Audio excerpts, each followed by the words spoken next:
we have a woman that many of us knows her nickname. I don't know how many of us knows her name.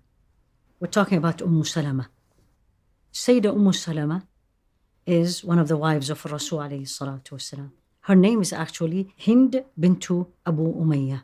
What's so special about Sayyida Hind?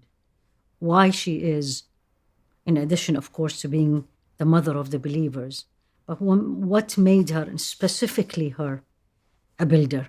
Let's go through her characters first, and then we come to more than one story about her uniqueness.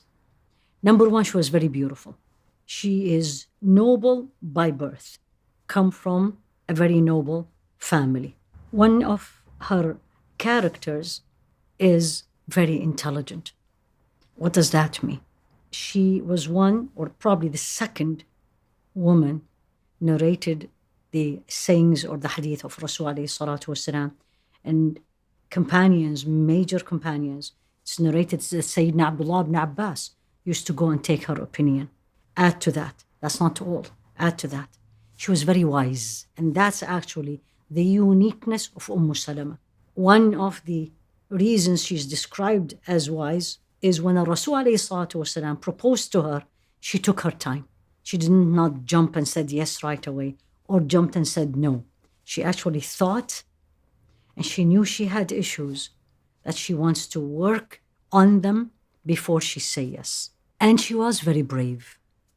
Fought with the Rasul alayhi salatu wasalam in 4 battles in Medina, up in the front. She was married before Rasul alayhi salatu wasalam, and that's why actually she's called Salamah. She had Salama, who was born, one of the first born after migration. Happily married, loved Abu Salamah, who was a companion, faithful, close companion to Rasul alayhi salatu wasalam. Abu Salamah got sick and died. Before that, out of the teachings of Rasul alayhi salatu wasalam, there was the hadith where Rasul alayhi salatu wasalam taught us, of course now, but taught them at that time, what to say and do when you lose a loved one. And the meaning of it was to say, Inna lillahi wa inna ilayhi raji'un. And then this addition, Allahumma ajurni fi musibati wa khlufni khayran minha. Ya Allah, reward me for the calamity I'm going through. Losing a loved one is a huge calamity. And we go through a lot of emotions and feelings and feeling of loss. So you're asking Allah, Ya Allah, reward me for all the difficulties I am going through, and وَخْلُفْنِي خَيْرًا مِنْهَا, give me better than what I lost. So when Abu Salamah died, Sayyida Salamah, she was thinking, who's better than Abu Salamah? She really loved him. He was unique. And she kept, who's going to be better than Abu Salamah? I'm going to get married to. And guess who she married to? Rasul alayhi salatu wasalam. Absolutely better than Abu Salamah. May Allah be pleased with him. So the proposal came to her. And that's where the wiseness, and listen to this. Now she was a mother and she was a widow. Rasul alayhi salatu wasalam sent to her a proposal. She took her time and she said, tell him I am a woman on the older side, and she was in her 30s. And I am a woman with many children. And I am a woman who I am jealous by nature. I know that. She was telling him, my life may be not easy, or I may not be able to give you what you want. And alayhi salatu wasalam responded, tell her, if she is old, I am older. If she has children and she's worried about them, I'll make dua to Allah subhanahu wa ta'ala to take care of her children. And regarding the jealousy, the feeling she has, I will also make dua to her that Allah will remove it from her heart. Wise. Of course, she accepted. Now, the uniqueness of her wisdom, where it changed history of Islam, and this is a woman, is when they went to the Treaty of Hudaybiyyah. This is the treaty where the Muslims left Medina before the treaty, and the intention was to go and do Umrah.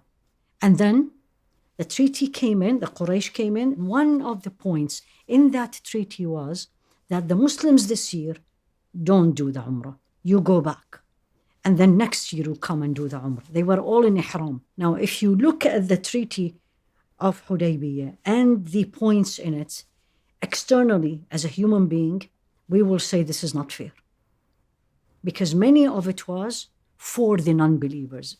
To the point Sayyidina Umar came to Rasul alayhi salatu wasalam, says, Ya Rasulullah, why we are accepting this?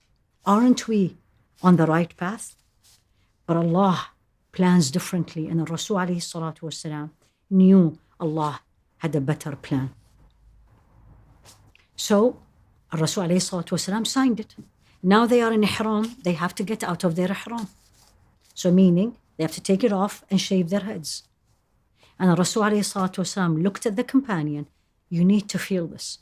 Looked at the companions, and these people used to, when he does his wudu, they put their hands under him to collect the water out of love and obedience. And he said, take off your ihram and shave your heads. No one moved. Said it second time. No one moved. Said it third time. No one moved. Rasul alayhi salatu wasalam, you can imagine, turned, went to the tent. And who was in the tent? Salamah. And he said to her, this is what happened. The wise woman, the advice in the right time. وَمَن يُؤْتَ الْحِكْمَةَ فَقَدْ أُوتِيَ خَيْرًا كَثِيرًا. Whomsoever is given wisdom, he has been given a lot of goodness. She said, don't do anything. Just go out. Don't say a word. You take your ihram. You shave your head and see what they will do. They will all follow you. And guess what happened? Exactly what she said. He went out, didn't say a word to the companions. Tomorrow, inshallah, we will continue with another milestone of the legacy of this woman.